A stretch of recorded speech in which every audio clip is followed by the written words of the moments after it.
Hello everyone, কেমন আছো সবাই? আশা করি সকলেই ভালো আছো। আজ সকাল ঘুম থেকে উঠতে খুব ভালো একটা খবর পেয়েছি। খবরটি হলো আমার ননদের ছোট্ট একটি মেয়ে হয়েছে। বাড়িতে সবাই খুব খুশি। সবার মুখে খুশি দেখে আমি ভাবছিলাম, এক সময় ছিল যখন মেয়েদের কত ছোট চোখে দেখা হতো। মেয়ে জন্ম হলে যেন কিছু একটা ভুল হয়ে গেছে এমন ফিল হতো। সবার মন খারাপ হয়ে যেত।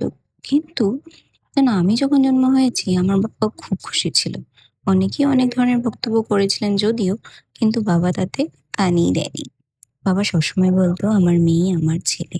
একদিন আমার মেয়ে মানুষ হলে আমার আর কিছু চাই না। হ্যাঁ, তবে এই কথাটা যখন ভাবি মনে খুব দুঃখ হয়, কারণ বাবাকে সাকসেস হয়ে দেখাতে পারলাম না।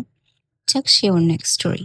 এনিওয়ে, আমিও আজ খবরটা পেয়ে যে কতটা খুশি হয়েছি বোঝাতে পারবো না। এই যুগে ছেলে মেয়ে সবাই সমান। সবাই নিজের ক্যারিয়ার নিয়ে সিরিয়াস। কেউ কারো থেকে কম নয়। আর মানুষ তো তোমাকে দুজনকেই করতে হবে, সেটা ছেলেই হোক বা মেয়ে হোক। আর মেয়ে তো বাড়ির লক্ষ্মী, তাই না?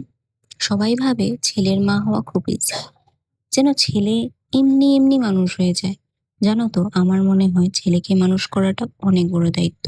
কারণ আমি চাই না আমার ছেলে যখন বড় হয়ে বাড়ির থেকে বের হবে, যাতে কোনো মেয়ে ওর পাশে আনসেফ ফিল করুক।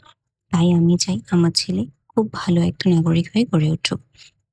তোমরাও বলো, তোমাদের ছেলে আর মেয়ে নিয়ে যদি কোনো বক্তব্য থাকে আমার কমেন্টে নিশ্চয়ই জানিও। আজকের ব্লগটি আমি এখানেই শেষ করছি। সবাই ভালো থেকো। Take care. বাই।